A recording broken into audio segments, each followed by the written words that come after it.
It is crazy that the stupidest Americans could put together an organization full of mostly South African and like D-rate white men and be like, we've solved this. We've solved this. We're in a post-racial society. It's even worse than that because how could it be worse than that?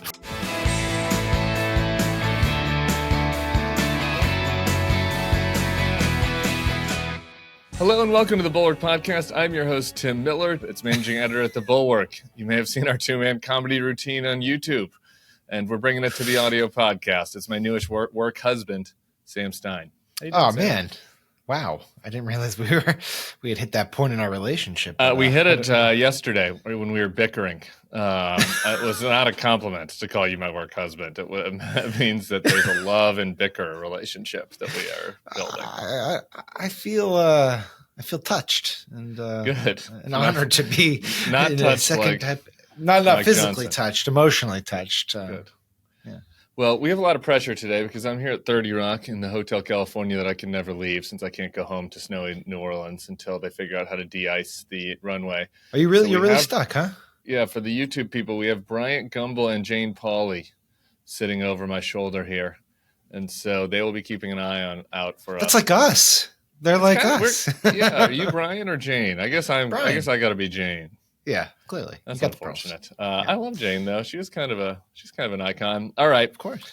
Let's get to business. We're going to start, unfortunately, with Donald Trump. I gave all of you listeners a 72-hour respite from his voice, but the respite is over. Here he is last night with Sean Hannity on what he thought about the January 6th pardons. Some of those people with the police, true, but they were very minor incidents. Okay, you know they get built up by a couple of fake guys that are on CNN all the time. Nobody watches. They were very minor incidents. I mean, my favorite part of that was Sean Hannity got mad that he was watching CNN. Nobody watches them. Very minor injuries. I mean, it's like too trite at this point to do like imagine if Barack Obama talked about the very minor injuries that cops suffered at the hands of a I don't know, violent mob of Black Panthers or something. But the new Black Panther Party. That's an old one. Yeah. But what was your? Is there anything? Is there any? Will there be any punishment for that? This is just whatever at this point. Dude, what are we even? Yeah, it's like to me, it's we're at this point where it's like I'm not like surprised he said this stuff. You know, I even think he probably believes some of it. He's like convinced himself of it. Of course, these are not minor injuries.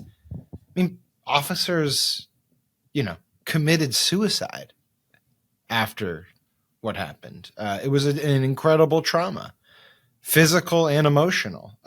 We talked to one who was talking about 7 straight hours of just being bombarded, worse than anything he had dealt with when he was serving overseas. And it's like, to trivialize that, of course, is outrageous. But then at the same time, it's just, that's Trump, right? Like, it's all self-serving. It's all designed to rewrite history. They say to the victor go the spoils, and you get to write the history. And I think that's what he's doing here. And, Hannity's kind of funny. I think Hannity's more interesting here, but not because he was mocking CNN's audience. But there's another part where they were talking about, I think Trump was like, they were just there to protest the vote and they have the right to protest the vote. And Hannity kind of sheepishly realizes that this is ridiculous to say something like that. He's like, well, they don't really have the right to like storm the Capitol, right? It's like, and it's just got to be like, whoa, I think he took it too far. So, our man Sergeant Cannell sent you, right? He texted you the pictures of his. Yeah. Sergeant Cannell sent me pictures, and you look at his feet and his hands, and they're, battered, they're inflamed, they're bruised, they're stitched up. He's had pictures where the red arrow is pointing at him. It's like, imagine going through that for 7 straight hours where you just have wave after wave of people coming at you with, projectiles and flag poles and, beams and they're just throwing them at you. And you're just like in what he called combat for 7 straight hours. And to be like, well, just minor stuff that Jake Tapper is, trying to take advantage of and make into a sob story. It's like, come on, dude. It's a piece of shit. It's just stupid. Did you think Trump's ever been punched or punched anybody? I guess he was. I guess he did, and he was in WWE. Yeah, he did WWE. I mean, that's not real, obviously, but who cares? Like, who gives a shit if he's been punched or not? I mean, even if you've never been punched, but even if you've never been punched during a fight, like, it doesn't take much to realize that that's not, what happened on January 6th is bullshit, and you should never have that happen. It's not minor.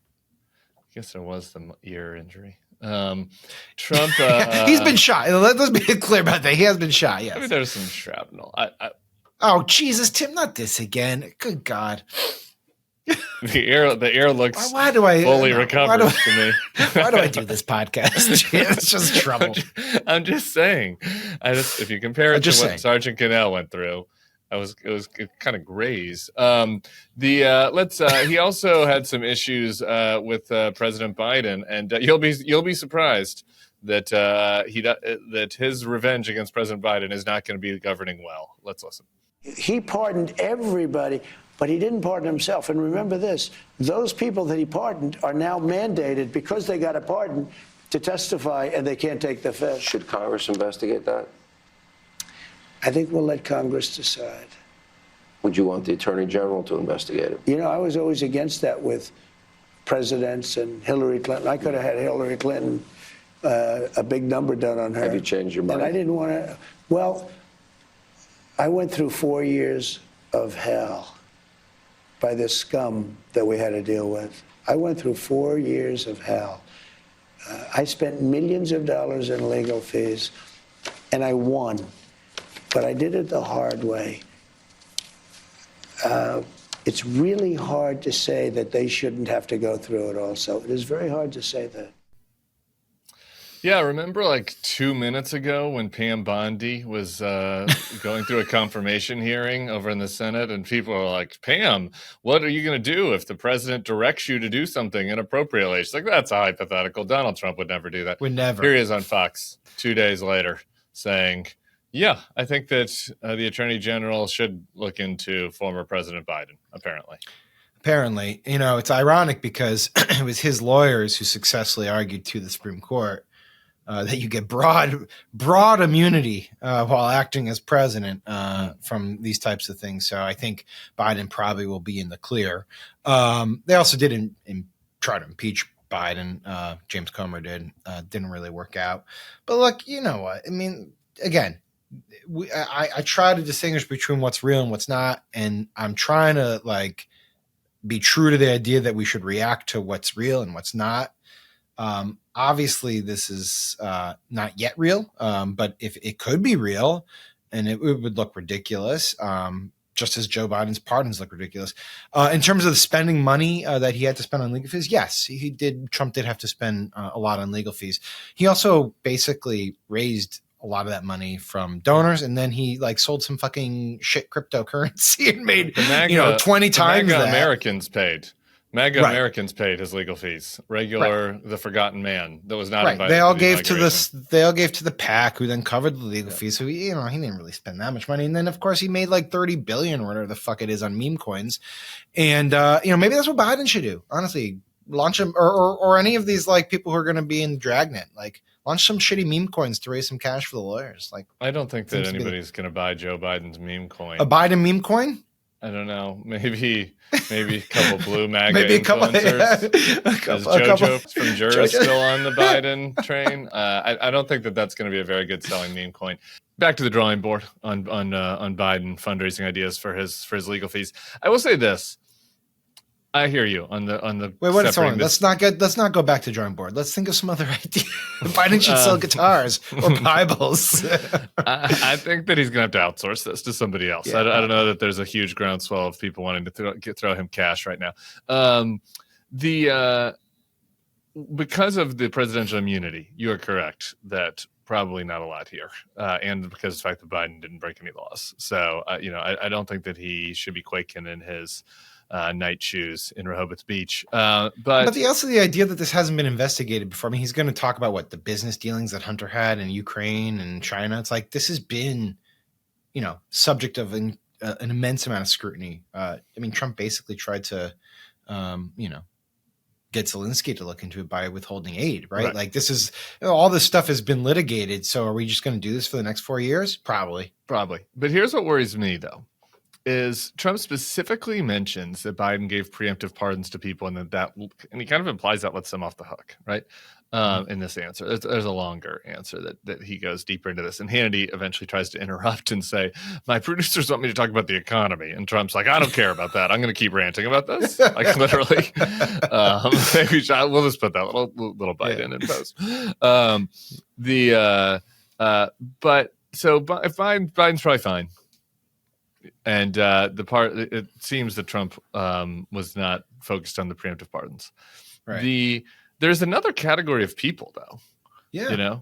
I mean, I think about like the Cassidy Hutchinsons of the world. Right. People that were in there that testified to the January 6th committee, who were not included in the preemptive pardons, who there is personal animus towards.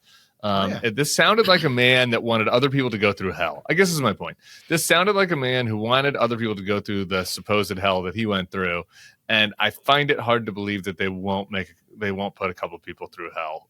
I think that. So yes, to that question, I agree, and I don't think it's just Trump who feels this way. I think anyone who was brought in before the January 6th committee, aides to Trump, lower level staffers who were subpoenaed, whose records were accessed.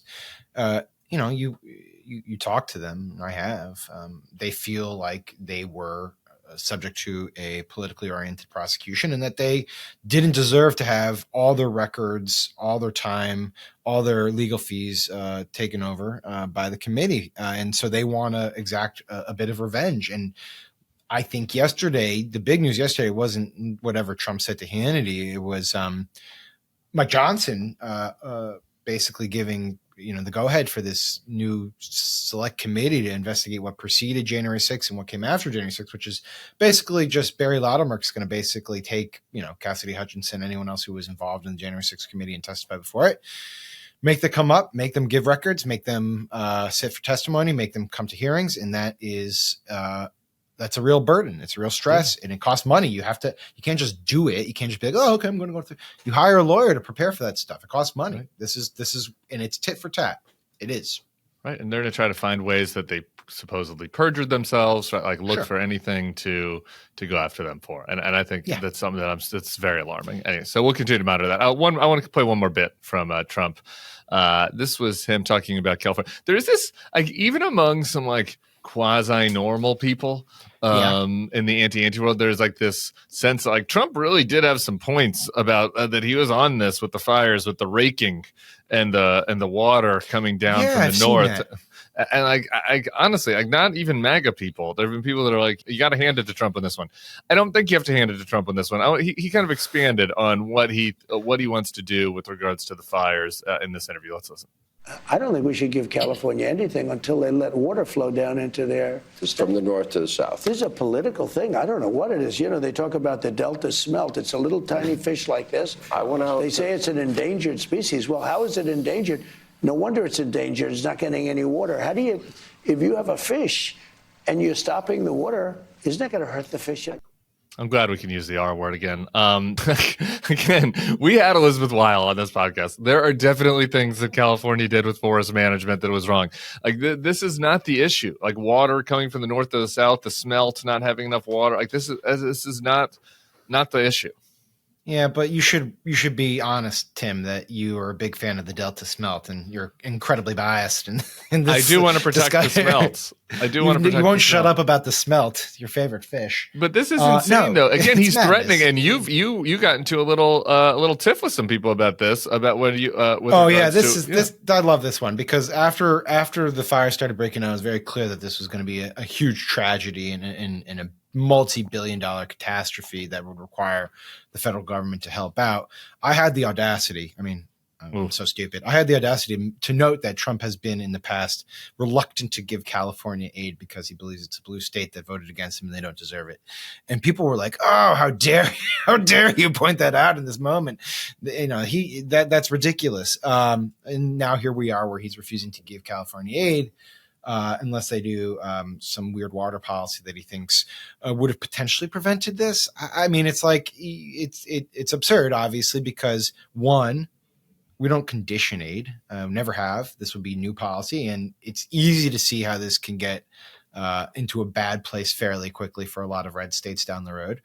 Two, anyone who you talk to said the issue is not the fact that water is not flowing more from the north to the south. It's a combination of climate issues and the inability to stop a massive expanding fire when there's 80-mile-per-hour winds. Even if he was right, it is insane to go on Fox News and say we're not going to give them aid. No, and it's, of course, yes, they can manage fires better, but when you have 80 to 100-mile-per-hour winds in completely dry conditions, a manageable fire quickly becomes an unmanageable fire, and nothing that California could have done at that point. There's nothing they could have done at that point. And so, then the choice becomes, do you want to give them the help they need to recover or not? And it seems like he doesn't. Yeah, and nor the Speaker of the House also. So I think this is going to be something that is going to end up becoming a massive fight that we're going to be monitoring. All right, there were 200 executive orders, and so kind of getting to the splooge of all of it has been sort of challenging over the course of the few days. But we're starting to, we're starting to clean it up and kind of get a clearer picture here. So I want to walk through a couple of them. There was a DEI executive order, like ending DEI across the government, and an email went out yesterday from Russ Vote's OMB. He is not confirmed. Yeah. Maybe the nominated director of the OMB had some influence on this. I can't say for sure. Thank you for clarifying that, Sam. That's why I'm here. So this email went out to federal government employees asking them to snitch on anyone doing secret DEI or cipher wokeness. I want to read from this email a little bit. Dear agency employees, we're taking steps to close all agency DEIA offices. I guess it's like LGBTQ plus. They keep adding new letters, but they're ending all DEIA related contracts in accordance to the executive order. The email extends. These programs divided Americans by race, wasted taxpayer dollars, and resulted in shameful discrimination. We are aware of efforts by some in government to disguise these programs by using coded or imprecise language. If you are aware of a change in any contract description or personnel position description since November 5th to obscure the connection between the contract and DEIA plus or similar ideologies, please report all facts and circumstances to DEIA-truth@opm.gov within 10 days. That is fucking insane. That is an insane email to send.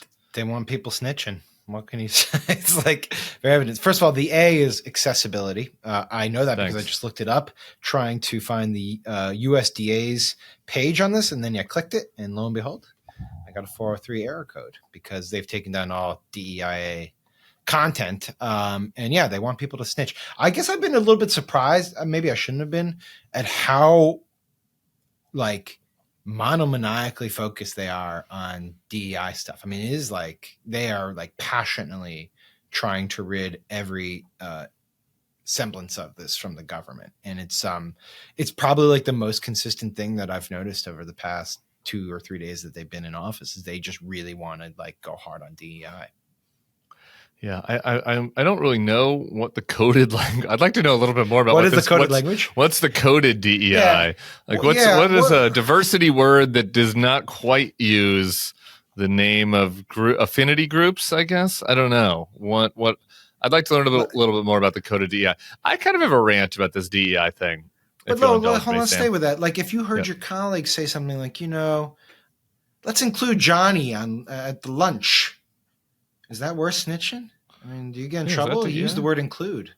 I don't know. It's tough. Or if it's we're looking for diverse perspectives. We're looking for a different. Whoa, watch out! You know what I mean? Whoa, or if the job description, lists very different types of attributes that you're looking for.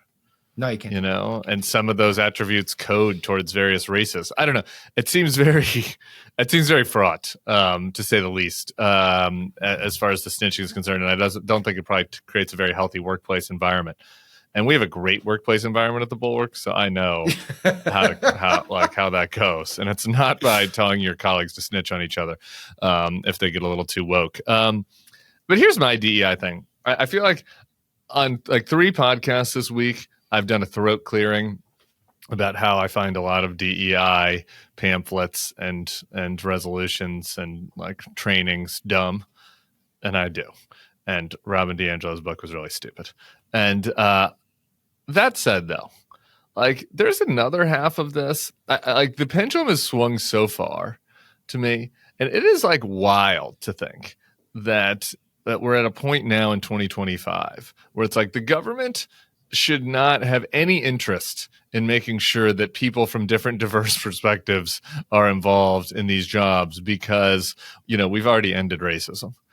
And to have the representatives of that government be like a group where the inside circle has more white South African males than women that are than non-white women.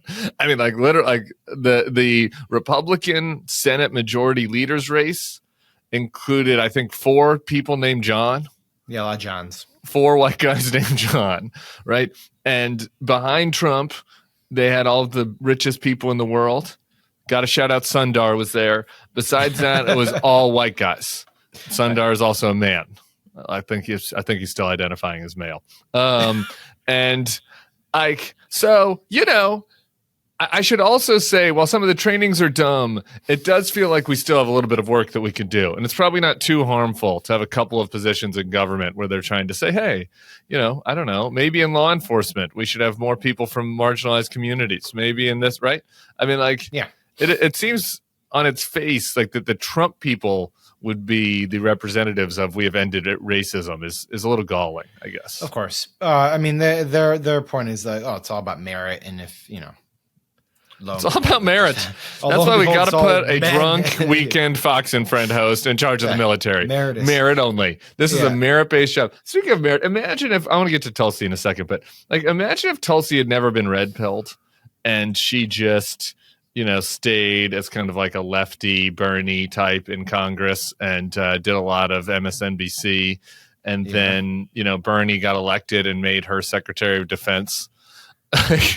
Like the DEI conversation around her would be insane. It'd be like, how could this person get this job? They're so unqualified. How could you put a Hawaiian woman in there just because she has the spirit of aloha? Like, it is crazy. That that the stupidest Americans could put together an organization full of mostly South African and like D-rate white men and be like, we've solved this. We've solved this. We're in a post-racial society. It's even worse than that because how could it be worse than that? Well, because you said it was just government, but the actual executive order, if you read it, is they told contractors, private companies that like you can't do DEI anymore. It's like, if you contract with the government, and you have DEI in your pamphlets or on your website, you're in trouble. So it's like the government is like enforcing this vision on private companies. This is the first actual job creation idea I've seen from the administration because Deloitte has so much DEI material on their website. They're going to have to hire in a full team of technical experts to come in to scrub everything. Like they are creating some new works. Hold on, there's a good story there, and maybe it's replaced by AI, but like there's got to be some engineer somewhere who would profile is like, all right, I got this new tool that I'm going to plug in. It's going to do a thorough scrub of our company's website. Any word diversity is off. We're going to replace it. Like, what's a synonym? Yeah, there's definitely a new cottage industry of people who are like consulting people about how to just not look like you're, celebrating diversity. There's also a no pride flag initiative. Executive only one order flag. As well. Only one flag. This is what we voted for. I mean, I guess 3 flags. There's the thin blue line. There's the Trump flag. Right. Confederate flag. Oh, yeah, any MAGA flag. American flag. Of course. But no other flags. All right. Yeah. We have some other serious business on these EOs. This is serious? Yeah. Oh, no, this was all serious. I mean, the flag jokes maybe were not that serious. All right. We had another executive order. I've received a couple of emails from listeners flagging the shrapnel from the EO regarding the National Institute of Health. Trump issued an executive order that stopped all external communications from NIH, which might seem like, like you're just, I'm like, what is that? Is that just press releases? Well, here are a couple of things. One is something called study sections, which are the official proceedings to review new grant applications for funding. This effectively holds up all research that the U.S. government does, pediatric cancer, Alzheimer's, anything, like, because you have to have external, communications with whatever doctors and experts to kind of review what types of grants for new research should be done. So we've basically had a freeze on all scientific research in the federal government, which is great. It also includes like alerts about things like bird flu, right? This is why your egg prices are going up because there's another avian flu outbreak. But right now, the government can't put out alerts about various areas where the flu has we've seen outbreaks.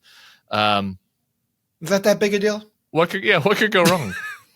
I'd rather not know if my eggs are like gonna kill me. Just take a chance. Maybe it's like a kind of a word of mouth thing. Hey, don't eat the eggs. Don't eat those eggs. We're going back to the before times, where you just to hear rumors, through secret channels. We could have like an underground bird flu railroad. An underground egg exchange. These eggs are fine. Don't worry about these eggs. So that's something to monitor. I also think that. And this is, I guess, 90 days, whatever. So you could say, okay, well, whatever. But RFK, your boy, who we've got his nomination next Wednesday. We'll be live streaming that on the Bulwark YouTube, so everybody can check that out.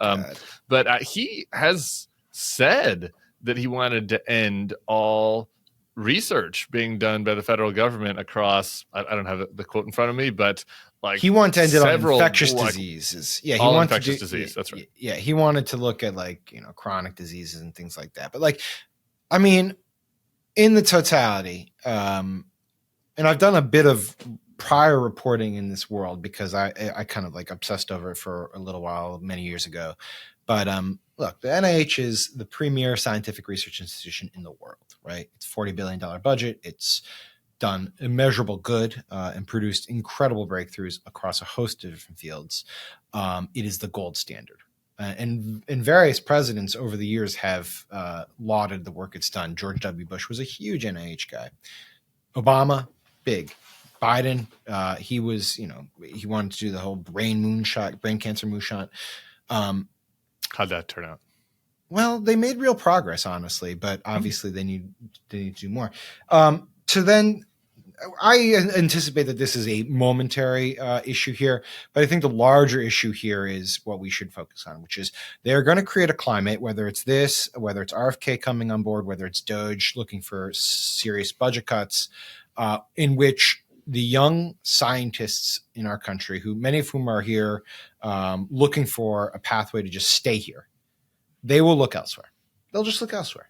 Because there's too much uncertainty. And in scientific biomedical research, you need certainty. You need 5 to 10 year funding windows. You need to know that the government's going to be there to communicate with you and not change course. You need to know the government's not going to pull your grants because Elon, read something on, from Catcher 2 about some shrimp on treadmills and shit. And they're like, oh, let's pull it. You need certainty. And so my hunch is that we're just going to see what is in essence a huge brain drain, and people who would normally stay here and produce studies through the academic system, to the universities, are just going to look to South Korea, to China, to Canada, to Israel, to other places where they will say, hey, cool, come on. We will take your work. We will take your expertise, and we will build off of the breakthroughs that you produce. And we'll get screwed. Well, I think that's probably going to be good news for MAGA, because they're like, look, we're going to get rid of all these smarties, and those jobs going to open up jobs for the Turning Point USA campus chairman at LSU. They might now get to go work at NIH, or maybe yeah. I know you're being a little tongue in cheek, but yeah, I actually think that they might think that. And also the other thing is there was an announcement from the White House 2 days ago, where Larry Ellison was like talking about, AI is going to produce these like amazing RNA vaccines that are personalized and can cure your cancer. It's like, wait a second, I thought MAGA was like super opposed to vaccines, but maybe AI will just solve all these issues and make the NIH totally obsolete. Let's hope, right? I'm optimistic about AI in medical spaces. I'm pretty pessimistic about the American government's health research regime going forward. So right. We'll see how all that turns out. I've got one more. We don't do Schadenfreude here, obviously, when people experience the consequences of their vote, but we do want to inform when things happen. One of the other EOs I want to flag is there's just a cross-government hiring freeze. This is, again, who knows whether Russ Vought actually wrote this EO. He hasn't been confirmed yet to run the OMB, but it's certainly in line with his mission to cut down the government and to not bring in subject matter experts, to only bring in political hacks, and to get rid of people through attrition. So there's been across the board hiring freeze with a few carve out exceptions: national security, border security, of course. This is already affecting people. There was a tweet I saw from a guy named John Basham. Attention, please help, at POTUS Trump and at Senator Ted Cruz. My wife is a nurse and was recently hired by the VA. Our home is packed up. We have a new home. We've spent thousands to move our family to Waco. Following Trump's hiring freeze, EO, VA rescinded her job offer. My wife is in tears and inconsolable. My family is devastated. It is unfortunate. It's a pretty devastating story. I should note that John Basham has on his feed that he's a very big MAGA supporter. So there you go. That shit happens, man. It's all fun and games until it actually happens. And you're seeing already reports, VA, issues at the VA because they can't bring in new people to help. You're going to obviously see, we just talked about it with the NIH. You're going to just see it across the board, except for the border. We're going to surge at the border, and we'll have that. But, the government actually, this is the thing. The government actually does stuff. And people always are talking about how stupid the government is and wasteful. That's because they don't know that the government's doing stuff that they don't recognize. And so when your eggs have, deadly viruses or salmonella, and suddenly you can't eat those, omelets that you love because they don't have health inspectors. Like, yeah, that's because the government does stuff. And it's going to be a rude awakening for a lot of folks. So we're only 3 days in, and who knows how the policies will all shake out. But just as a quick, how you feeling? By the way, 3 days in, three days. I'm feeling better than I was on Monday. I was in a really dark place on Monday, contemplating my life choices in a very serious I noticed way. Your YouTubes. The tone of your YouTubes were bleak. Yeah, I was like I was doing a personal inventory of the worst days in my life and trying to figure out where it fit. It was pretty high. Where was just it? even doing that? Just even doing that kind of inventory is not really a good sign. That doesn't sound healthy, Tim. Yeah, Jeez. It was good though. Yeah, it was useful for me to kind of process. I do want to do a scorecard though for the final 3 days because we've got skyrocketing egg prices. Who knows? Maybe temporary. We've had quite a few people, it seems like, lose their job because of the executive orders. So we have some substantive job losses. Right. We don't have any EOs really seeming like that focus on economic gains. We've had some gains in crypto. So if you're investing in crypto, you're looking good. Other than that, I put my life savings in the Trump coin. More guns, I guess. More criminals have purchased guns. We had the shaman said that he was excited that he could go buy guns. So we've released comp beaters. We have criminals purchasing more guns. We have higher egg prices. We have MAGA Americans that wanted to work for the VA losing their job. That's our scorecard so far. We'll see how it turns out. We'll continue to monitor. Two other things before I lose you. Yeah, we mentioned the director of national intelligence from Aloha, who was sitting next to the CEO of a Chinese spy app at the inauguration, which seems a little bit. I maybe just keep your enemies close, keep your friends close, keep your enemies closer type situation. But I don't think so. Semaphore is reporting Tulsi Gabbard's bid to become Trump's director of national intelligence is on shaky ground. Republican lawmakers raising private concerns. Trump now urging her she has to get more aggressive. Republicans are hesitant about her past statements that some have read as too warm towards Vladimir Putin. You don't say. What? And former Syrian regime leader Bashar al-Assad. The disappointing part of this report from our friends at Semaphore was that the Gabbard confirmation was set in contrast to Kash Patel, who apparently has been impressing Republican senators with his children's book about the insurrection. I don't know. But any thoughts on that? We got Kash and RFK are set for next Wednesday hearings. I don't know if we have a date for Tulsi yet, but any thoughts on Tulsi's date uncertain so far. And yes, I have a lot of thoughts because this is the subject of today's press pass. I wrote with Perticone. So I was at a briefing with we have to refer to as a GOP member of Congress. Those are the conditions of the briefing last week on Friday. And the member went through the list there was pressed on the list of the controversial nominees. And, it's like RFK Jr. And he was like, well, should be fine because we got a lot of pro-lifers who are going to be surrounding him. So I think he's going to be fine. Kash Patel. It's like, well, he said some problematic things in the past, but he'll be fine because everyone thinks he's, he'll get beyond that. And then they were like, Tulsi. And he was like,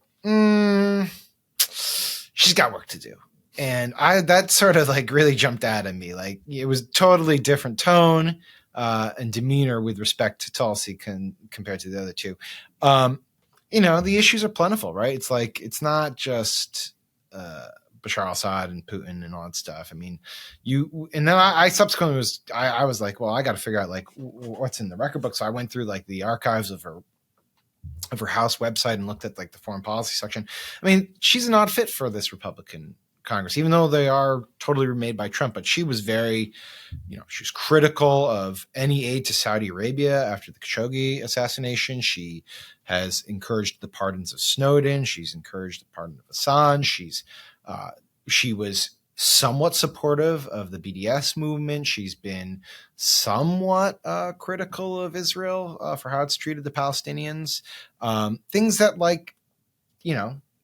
not every Republican member of Congress is on board with. And you combine that with the fact that she was very recently Democrat. And honestly, someone mentioned this to me that she's a woman.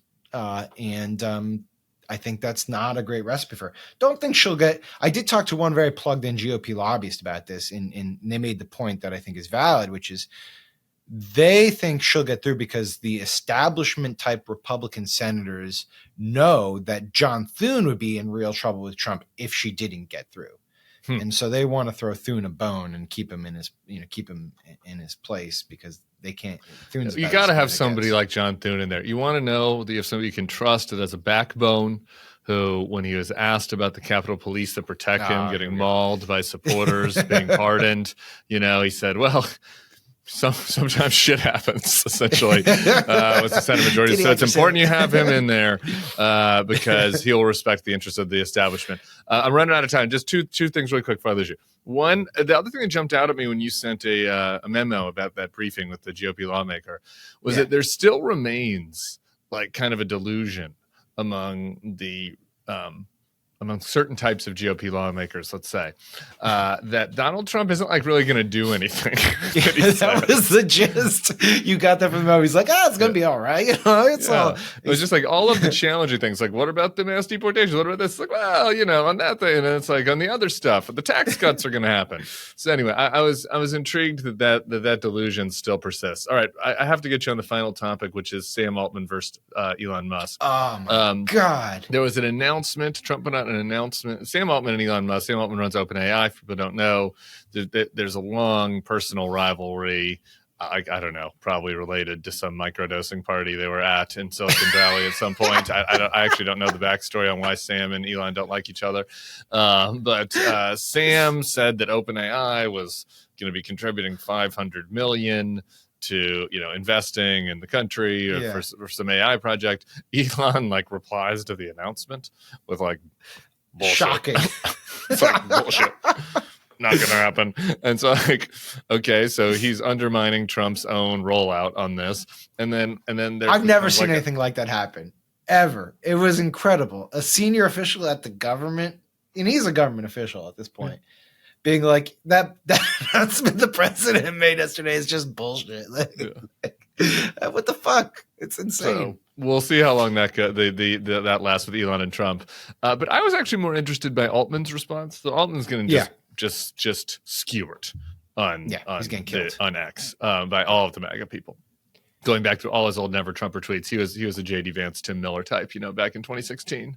I'm the only one still standing. But Sam sends this tweet that I have to read to you. Watching at POTUS Trump more carefully recently has really changed my perspective on him. I wish I had done more of my own thinking. I definitely fell in the NPC trap. I'm not going to agree with him on everything, but I think it'll be incredible for the country. This is the man running the largest AI operation. This is the person we're entrusting our AI future to. Somebody who's either so stupid or so gullible or so shameless that he was I just had to watch Donald Trump a little more closely before and I realized he was criticizing him through 2022. It's what has he seen in the last year? And then that he's using this online, if you don't know what an NPC is, a mega poster, Reddit poster thing where they make fun of people who just go along with the conventional wisdom on everything, and they say that you're a non-player character in a video game.